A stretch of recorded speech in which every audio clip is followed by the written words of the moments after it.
विधान परिषदेच्या निवडणुका सुरू आहेत. तर खासदार संजय राऊत आरोप करतात सातत्यानं घोडे भाजपाला 150 कोटी रुपयांची उलाढाल झाल्याचा त्यांचा आरोप आहे. कशा पद्धतीने मला वाटतं पराभूत मानसिकतेचे लोक ज्यांना लढताच येत नाही ते फक्त दुसऱ्यावरती आरोप करत असतात.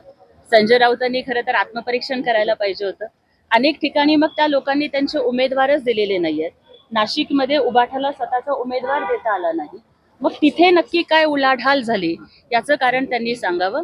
मला वाटतं की ह्या लोकांनी आपला पराभव मान्य केलेला आहे. त्यांना लढता येत नाहीये, त्यांच्याकडे माणसं नाहीयेत. त्यामुळे ते अशा पद्धतीचा थातूर मातूर आरोप करून स्वतःचं अपयश झाकायचा प्रयत्न करतात. शिवसेना असं म्हणतात की भाजपने तोंड उडायला लावू नये, पैशाच्या जीवावर कोणी उडू नये, लोकसभेत मी बिल मांडणारे घोडे बाजार होऊ नये.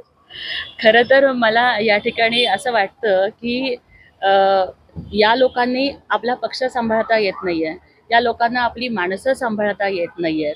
आणि खरं तर मग बिलच जर मांडायचं असेल तर मग 1 एकर शेतीमधून 100 कोटी वांग्याचं उत्पन्न कसं निघतं याची सुद्धा चौकशी खरं तर लावली पाहिजे. मला वाटतं की सुप्रियाताईंनी उलट सगळ्या शेतकऱ्यांना प्रबोधन केलं पाहिजे की 100 कोटी वांग्याचं उत्पन्न कसं निघतं. शेतकरी आत्महत्या तरी थांबतील, परंतु स्वतः आतापर्यंत मग कुणी महाराष्ट्रामध्ये जास्त पक्ष फोडले, कसे कसे फोडले, कुणी कुठली घराणी फोडली याचीही जर चौकशी आणि आत्मपरीक्षण ताईंनी केलं तर मला वाटतं ते बरं होईल.